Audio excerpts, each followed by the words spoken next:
welcome back to Halton Warren 009. I'm Mark, and tonight is a model desk project. Almost didn't get that out. So what's on the plan for tonight? Well, I've been looking recently at getting a ghost sign for a building I've been putting together. Now I've changed my mind on whether I want a ghost sign on there or not, but the various sites I was looking at, one of them was Sankey Scenics, and looking through, something else caught my eye, and it was 3 pictures of 2 models. Now the model was actually the same. It's the Metcalfe Kits Town End Cottage, but the treatment was done differently. Now they've ended up with a similar result, which is a pub, but there's 2 ways they've dressed it up. And I thought, that's interesting, that looks quite nice, and I could do something like that. Not only could I do it, I've already got the kit and I've already made it up, so that's handy, isn't it? So what's the plan? Well, looking at this, it was just going to be a house up at Halton St Mary, and we were going to have a shop here, then the railway track in between, so the 2 acted as acted kind of a scene break, and then there's another shop, and then the market stalls in front. Looking at this, just being a house, is fine, because if you go to villages, you get a shop, and then a house or 2, and then another shop or a pub, or so it's not like a town centre where you get a whole row of shops, or outside of town where you get a whole row of houses. It is broken up in a village a lot more. I think this kit quite lends itself as well. With this porch on the front, it looks like it could be or has been a pub at some time, so it's ideal for changing into one. So as I say, I thought that's what I'll do. I'll go ahead. Quite interested in doing that. Not difficult, obviously, it's just dressing it really after the actual model's made. So at the side of the pictures was obviously a small write-up on what was done to it and what they used. So I followed through the links, and what they have used is, if I can find them, it's this, just a sheet of pub signs. Now it's not only just a sheet of pub signs, this is Sankey Scenics, if I can read it. 4mm scale, 00 gauge, customised pub signage. And I will give you a bit more of a close-up on this so that you can see what it's all about, and I'll also explain why it's a customised pub signage pack. So once we've done that, we'll come back up and sit at the desk here, and we'll start putting this together, and we will convert our house, upgrade it, upcycle it, transform it. We'll stick these on the pub. So let's take a closer look at what you get once you've placed your order with Sankey Scenics. These signs are printed on an A5 sheet. It's a good quality photo paper, so the signs are glossy, they're clear and they're crisp. The colour is very good as well, and detail shows through lovely. Now some of these look like they're actually reproduced from photographs, so that gives it that kind of realistic, very crisp, very clear image. Now these sheets at the time of doing the video are £5.95. You can get your signs in 5 different colours, and they are maroon, or black and cream, or black and gold, as in this case, or blue or green. Now the reason they're customised is that when you place your order, you tell Sankey Scenics the name of your pub, the brewery that runs it, and also the name of the landlord, which we'll get onto in a moment.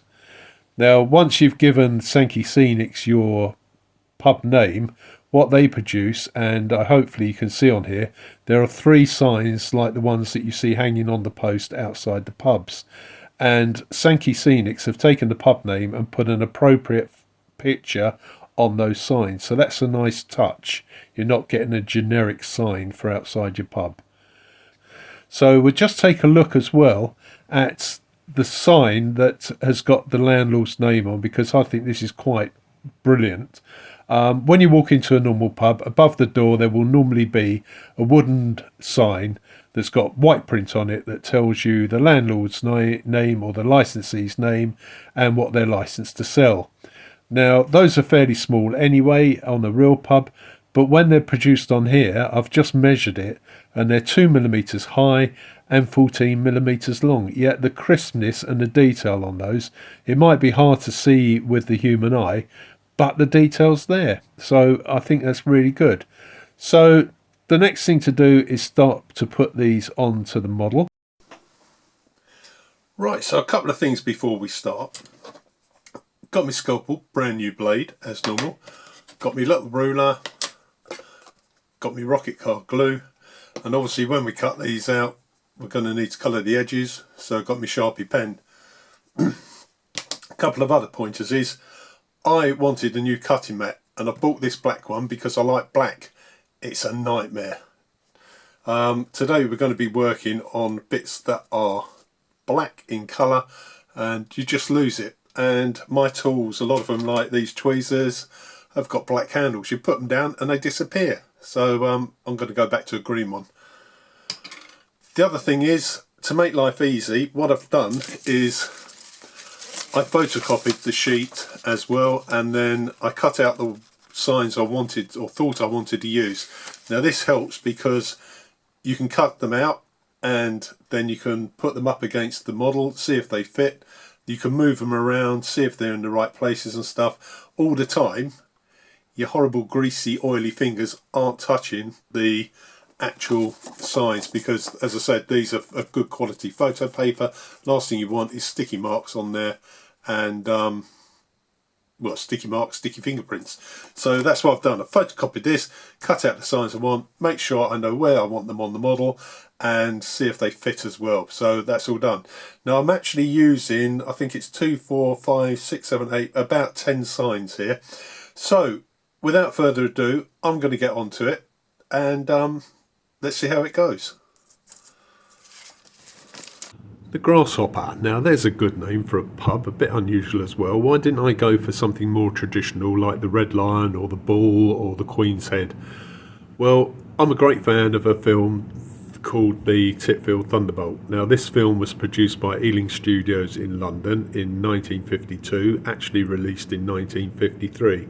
It's the story of a branch line that runs from Titfield through to the main town of Mallingford. BR have decided that this line is no longer economically viable and want to close it. The local residents want to buy the line and operate it themselves, so this is the story of them doing it. They're up against some opposition by a couple of likely lads who are trying to run an alternative bus service. Right, so these people from the village who want to run the railway need to raise £10,000. The only way they can think of doing it is to ask one of the characters in the village, who is Mr. Valentine. Mr. Valentine, we don't know where he got his wealth from, but he spends most of his time and his money in the local pub. So they go to the pub, meet up with Mr. Valentine, say what they're planning to do. He thinks it's a wonderful idea. They haven't let him know that they want him to finance it yet though. He steps forward and says, I think Dan, who is one of the local villagers but also a plate layer on the railway, should be the driver. Mr. Weech, who is the vicar, also wants to drive the train, so there's a little brouhaha between the two of them about who knows more about railway locomotives. Anyway, when the argument calms down, the cameras pull back slightly, and on the back bar you can see a big barrel that's got the name Ushers written on it and then 4 X's. So we now know that the brewery is Ushers Ales, and that's a cask of their 4X beer. So the next thing we want to try and find out is what the name of the actual pub is. Now they now approach Mr. Valentine, and the way they convince him to let them have the £10,000 is to ask him what he does before the pub opens. He says he waits impatiently for the day to dawn, and they tell him, well, what happens if the day was to dawn at 13 minutes to 9, because there is nothing to stop them running a bar on a moving train. Mr. Valentine's very excited, hands over the £10,000. So, to accommodate Mr. Valentine, on the first day and the first run of the new train, he goes into what's now part of the old carriage, which has been converted into a buffet bar, and it's got a bar built in there. Seth's the bloke who built the bar standing there, and behind the bar is a lady called Joan Hampton. They ask Mr. Valentine to try it for height. He says it's very comfortable, and Joan says, I think it's half an inch lower than the Grasshopper. So we now know what the name of the main pub is. The last bit of information we needed was what was the name of the landlord. That was a nightmare. Now we know Joan Hampton is the landlord's daughter, so we know his surname is Hampton. Could we find out the name, his first name? I've watched the film several times, which was no chore. I like that film, as I said. Check the credits. He's not listed. Check the IMDb webpage. Again, he's not listed in the credits, although they reckon they've got a full list of cast and crew. So I was hunting around a number of other web pages, and it took a while, but I found a blog that had basically taken the story from the point where it finishes in the film and then tied up a lot of loose names. And within that document, there was a reference to the landlord, and they called him Fred Hampton. Now, where they found his name, because as I say, I searched high and low for it and I couldn't find it. Now, whether that was his name or not, and they just made it up, I don't know. But I'm using that as my source, that's his name. So I've now got the 3 bits of information that I need to tell Sankey Scenics to produce my signs. It's the name of the pub, which is the Grasshopper, the brewery, which is Usher's Ales, and the name of the landlord, which is Fred Hampton.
Okay, so that's done. Hope I didn't bore you too much.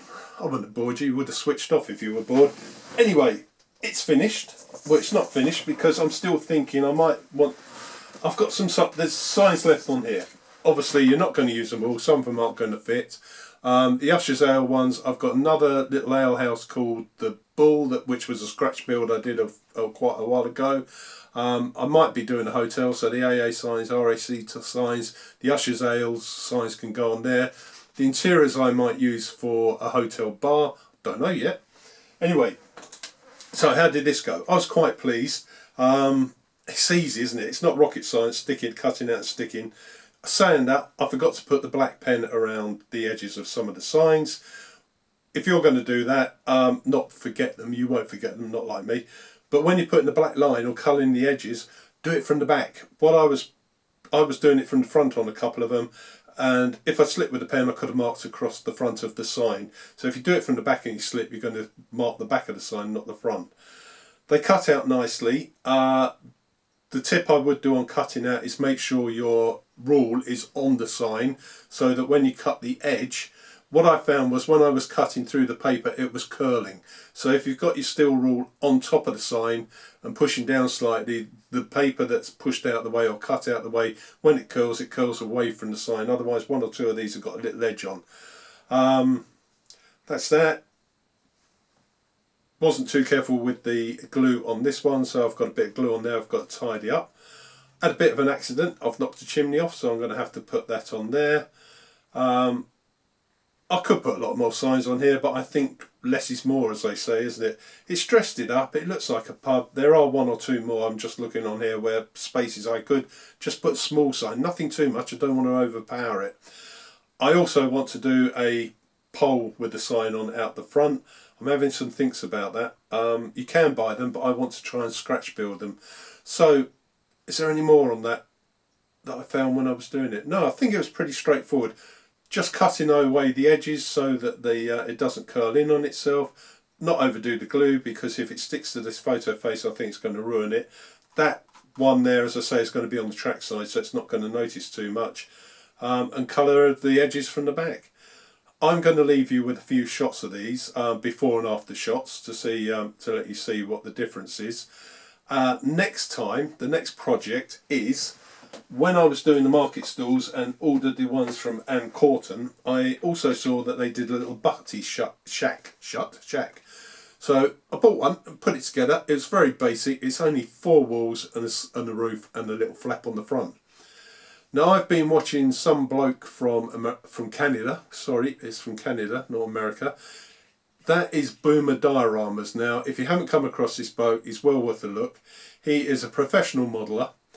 Don't let that put you off, because he pushes himself and tries new things all the time.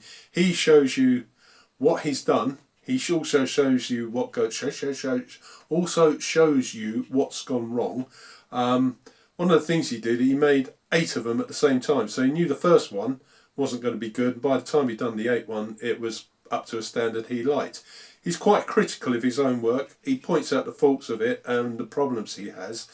But he's really into his detail. He's just done a diner, and the amount of detail he's put in there and the time and the effort he's put into that detail is brilliant. So, taking a leaf out of his book, I thought I'm going to kind of push myself with this. I want to do an interior, and it's not just going to be a wall and a shelf. I want to build or make a tea urn for here. And you know, when you go into these cafes and things, they have the little glass cabinet with cakes in. I want to try and make one of those. When I did the Pico market stall the other day, the box was made out of a clear plastic, and I thought said glazing for windows. So I'm going to try and use that and see how far I can get with it, and try and put the cakes in. There's just various bits and pieces. It's a tiny little thing, so there's not a lot of detailing to do on it, but I just want to push myself and see how far I can go with it. Anyway, that's for a couple of weeks' time. It might take a week, it might take a couple of weeks. Maybe do the tea on 1 week and the cake stand the other week, and then I want to do the interior with a little counter with a shelf underneath it with some of the scale model Scenics cardboard boxes. I just want to dress it up. I really want to push myself on this one. It's a little model. If I totally destroy it, it's not a lot. It wasn't a lot of money, but I just want to see what I can do. See if I'm capable of doing any small detailing. Probably not, but it's worth a go, isn't it? So, right, as I say, I'm going to leave you with some before and after shots of the pub, of the Grasshopper as it is now. And I'll leave you with those. So, thank you for watching. Those of you who have subscribed, thank you. I'm rapidly heading towards 150. That's just, I can't believe it. So yes, and I'll see you next time. Bye bye for now.